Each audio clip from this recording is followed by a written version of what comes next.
Hvala za besedo, lepo pozdravljeni vsi.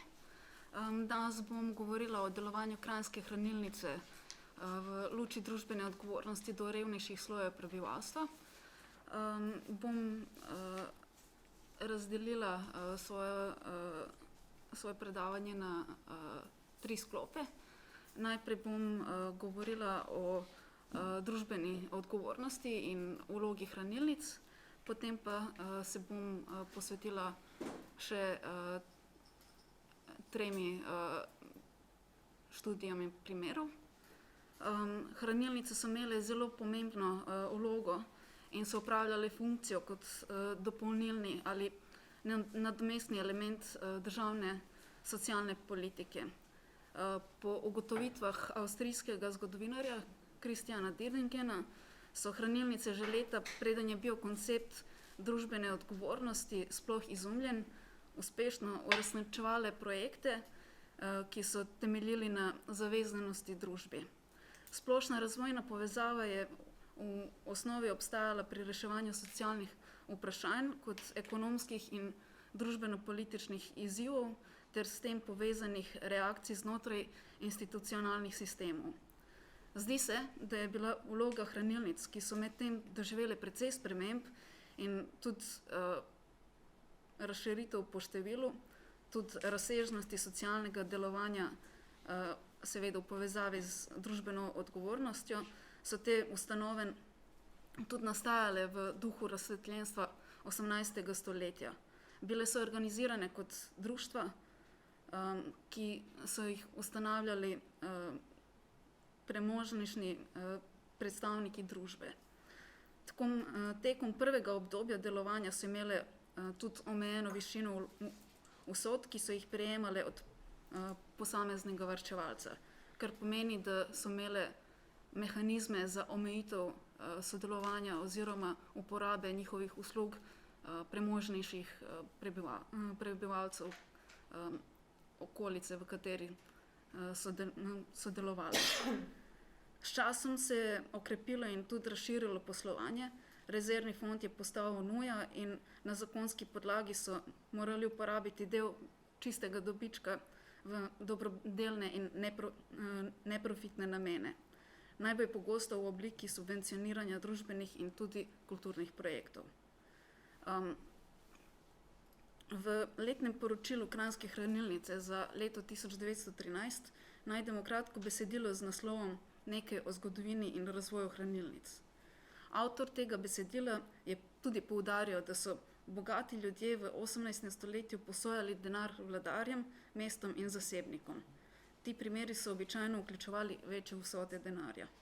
Pri tem pa so revnejši člani družbe bili izključeni, niso imeli možnost za sodelovanje pri finančnih transakcijah. Običajno je bilo, da so zasluženi denar hranili doma, brez možnosti dodatnega zaslužka. Nastanek hranilnic v začetku 19. stoletja je družbi omogočil, da se ta situacija spremeni.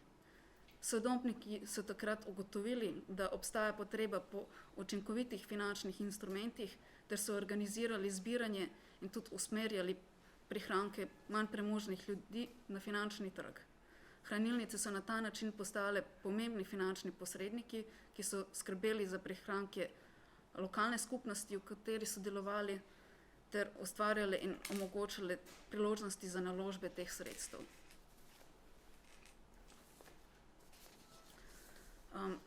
Pomembno vprašanje, na katero bom poskušala odgovoriti danes, je, kdo so bili tisti ljudje, ki so uporabljali hranilnico oziroma njene usluge.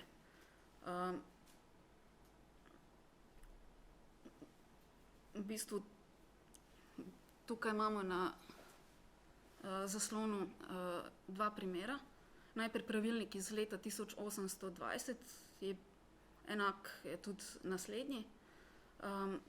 In namen hranilnice je dati tovarniškemu delavcu, obrtniku, nadničarju, hlapcu, kmetu ali katerikoli drugi marljivi in varčni mladoletni ali polnoletni osebi, da za težko zaslužena sredstva od časa do časa pridobijo majhen kapital, ki ga kasneje lahko porabijo za boljšo oskrbo za doto, za pomoč v primeru bolezni, v starosti ali za dosego kakršnega koli hvalevrednega projekta.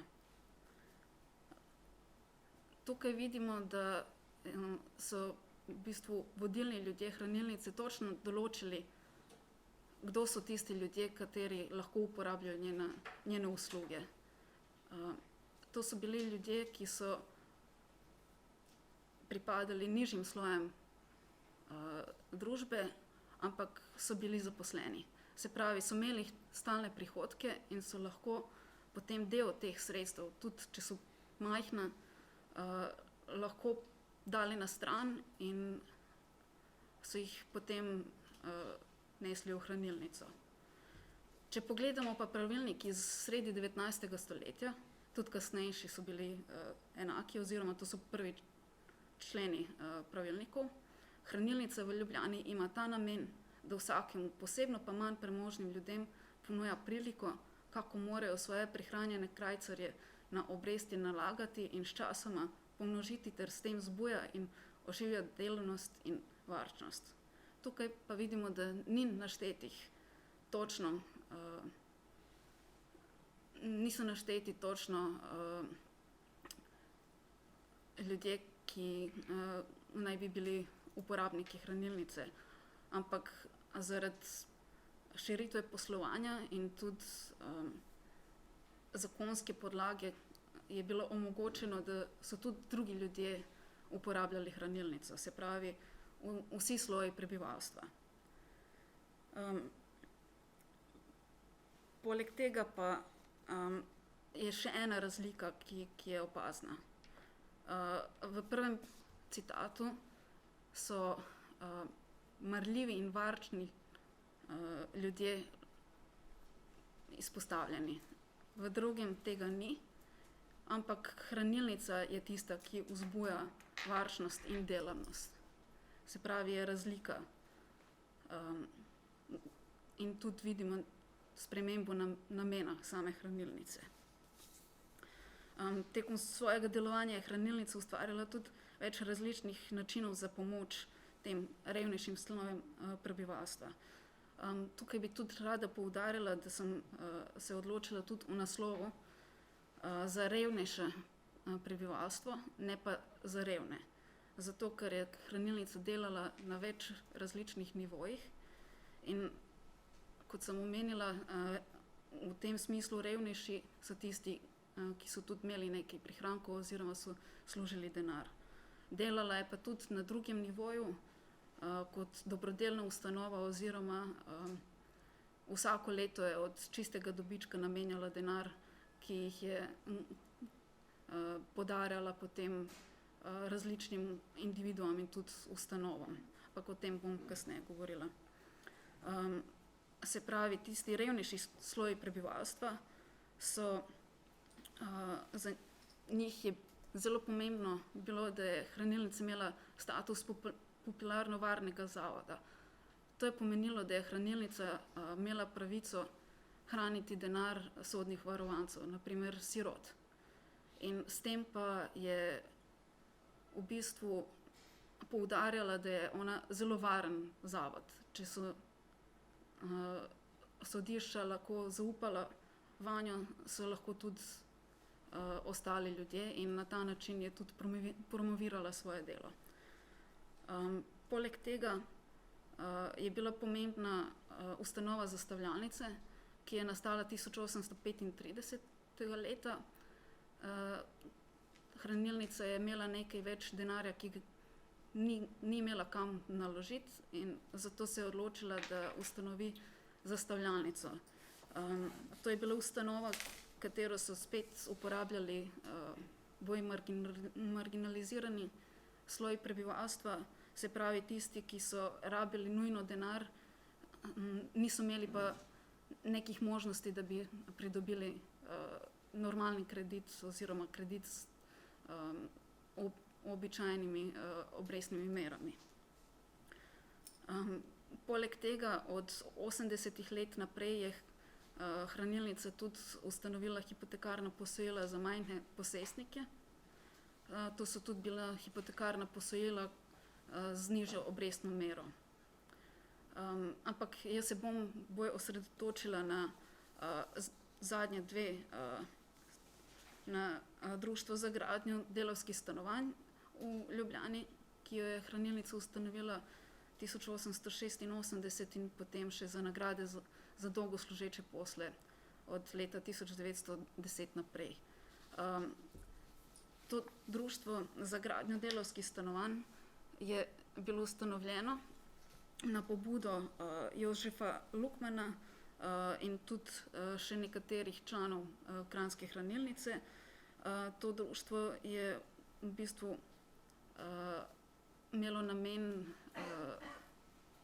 graditi stanovanja za delavce. Prva stanovanja so bila zgrajena 1887,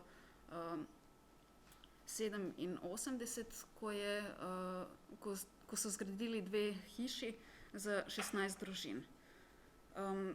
To društvo je v bistvu imelo sredstva za delovanje na podlagi tega, kar je hranilnica podarila 100.000 kronov oziroma 50.000 goldinarjev takrat.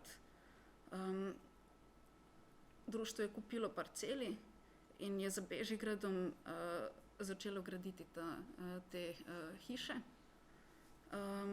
Nastala je tudi hranilniška cesta.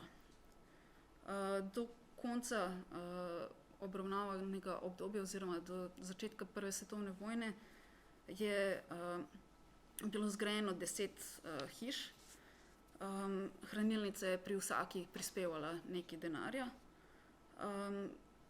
Poleg tega pa posebna hiša je bila ta zadnja, ki je bila zgrajena 1906. Hiša, ki je bila zgrajena v spomin na Jožefa Lukmana. In je bila v bistvu za razliko od drugih je služila za dobrodelne namene. Vse ostale hiše pa so imele nižjo najemnino oziroma družine, ki so tam živele, so imele nižjo najemnino. Tudi ko je mesto uvedlo vodovod, so takoj uvedli vodovod v vse hiše, kar pomeni, da so tudi skrbeli za življenjske pogoje teh družin.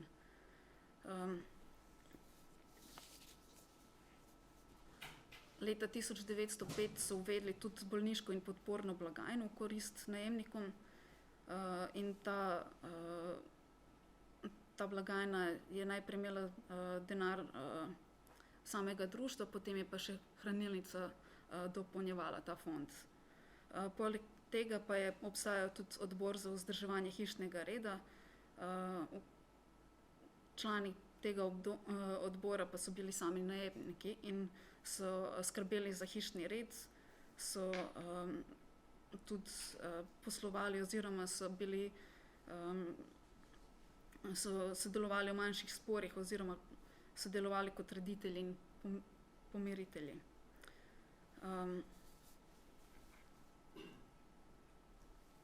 Tukaj pa imamo še en prikaz iz leta 1913.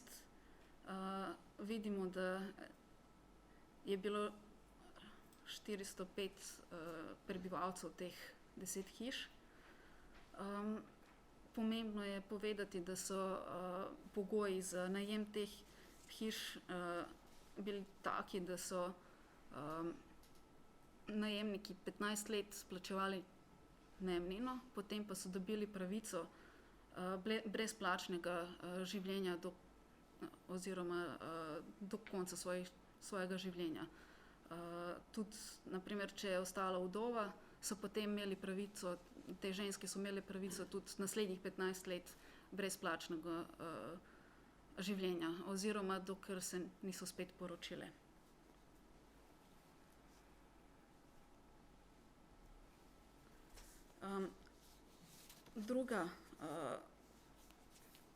Drugi ukrep, ki ga je Kranjska hranilnica uvedla leta 1910 za te nižje sloje prebivalstva oziroma revnejše kot sem rekla, so bile nagrade za dolgo služeče posle.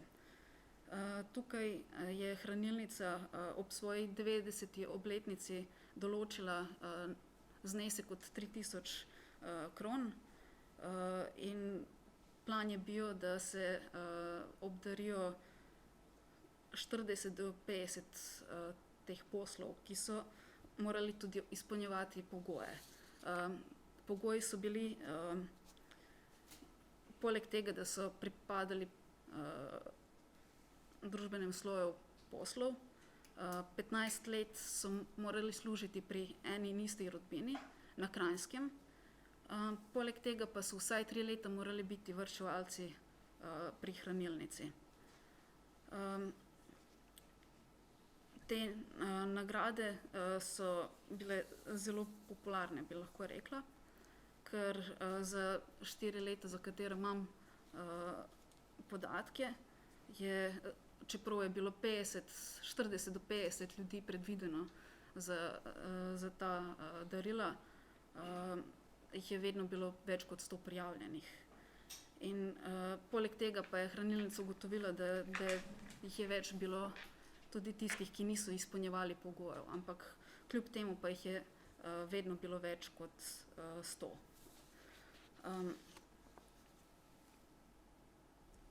Potem pa se bom osredotočila še na prav tiste marginalizirane prebivalce oziroma ljudi, ki so rabili tudi denarno pomoč, da bi sploh lahko funkcionirali, oziroma tukaj imam v mislih najprej na te ustanove in organizacije.